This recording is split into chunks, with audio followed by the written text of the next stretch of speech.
বিশ্বনাথ চারিয়ালির বরগোলায় পিস্তল সহ আটক 3 যুবক। যুবকদের গাড়ি থেকে কিছু নকল টাকা উদ্ধার করেছে পুলিশ। রাতে বিশ্বনাথ চারিয়ালির বরগোলার সম্মুখে পিস্তল সহ 3 যুবক আটক। যুবকরা যে গাড়ি ব্যবহার করছিল তা থেকে বহু পরিমাণে নকল টাকা উদ্ধার।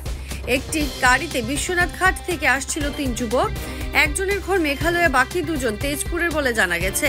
যুবকের নাম লক্ষ্যজ্যোতি শর্মা, হীরকজ্যোতি বরা এবং টিং সিং চারিয়াং বলে জানা গেছে। রাতে বিশ্বনাথ চারিয়ালির বরগোলার সম্মুখে পিস্তল সহ 3 যুবক আটক। যুবকরা যে গাড়ি ব্যবহার করছিল তা থেকে বহু পরিমাণে নকল টাকা উদ্ধার। একটি গাড়িতে বিশ্বনাথ ঘাট থেকে আসছিল 3 যুবক। একজনের ঘর মেঘালয়ে, বাকি দুজন তেজপুরের বলে জানা গেছে। যুবকের নাম লক্ষ্যজ্যোতি শর্মা, হীরকজ্যোতি বরা এবং টিং সিং চারিয়াং বলে জানা গেছে।